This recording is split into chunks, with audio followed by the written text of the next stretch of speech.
société de patrimoine am Abdourahmane Diouf tapé na sur la table pour dire que nan la ñu mën a créer une société d'exploitation avant la société de patrimoine nañu wan nit ñi le contrat qui lie l'État du Sénégal qui lie la SETER nu mu tudd la SETER à l'État du Sénégal.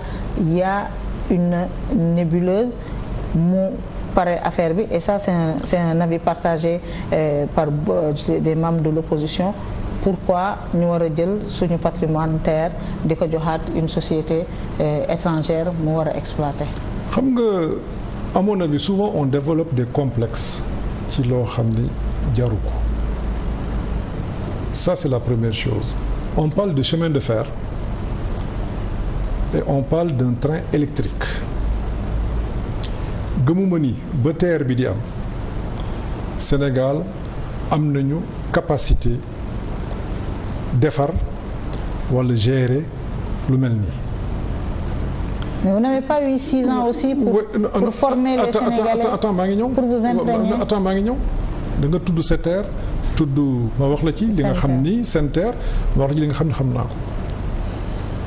bi ñuy booy defar infrastructure bu mel nii da nga war a am autorité boo xamante ni moom mooy organiser le transport bi ñu koy commencer CETUD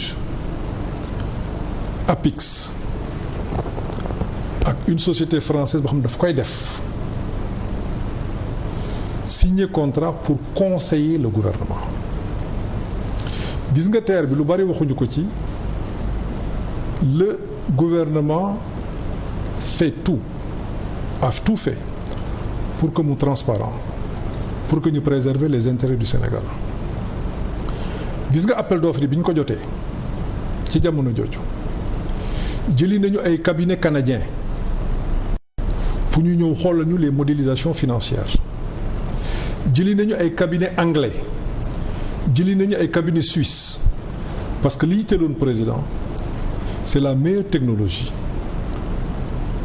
au coût optimal xam ni la ñuy fay ak ni ñuy sàmmee alalu Sénégal dara du ci sikk.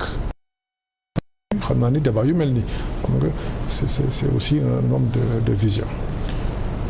Alors bi ñu amee ki nga xam ne moom moo ñuy conseil durant l'exécution bi ñuy teg parce que loolu il le faut parce que boo xoolee période bi nga xam ni mettre nañ ko en marche en 2019 ak léegi y a eu un délai qui s'est écoulé bi ñuy tàmbali on a eu une société bu ñuy jàppale ci conseiller parce que le gouvernement avait besoin d'assistance pour gérer un projet de cette envergure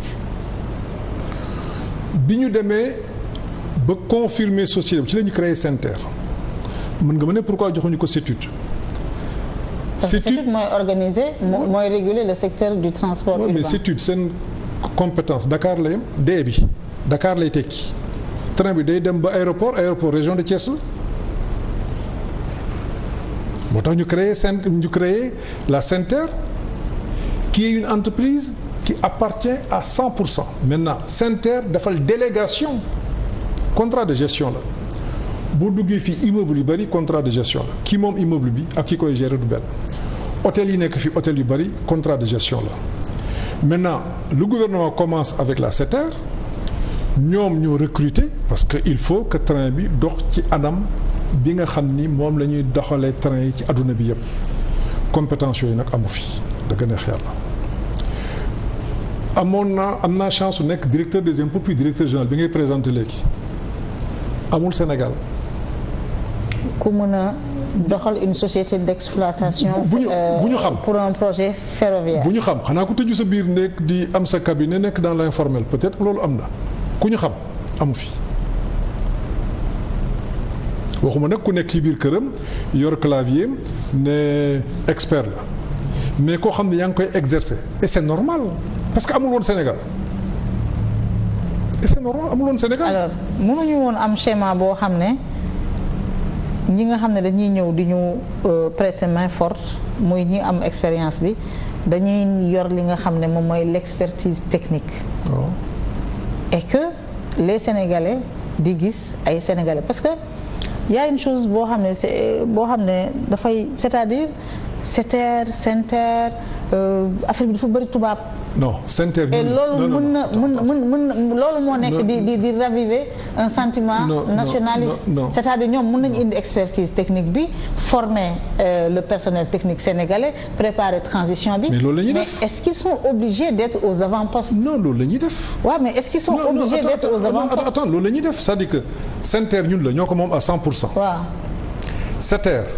ñun ñoo moom 34% yi c'est-à-dire on a une minorité. L'État est actionnaire via le FONSIS à 34%. kooku aussi ñun ñoo ko moom maintenant la ñuy encaissé yëpp ñun ñoo ko moom ñun li ñu leen di fay mooy li ñuy gérer maintenant on définit avec eux nu ñuy defee entretien train bi nu ñuy defee maintenance su train bi mais quand même loolu fi train yi toll tey ji lu bees fi li ñu am.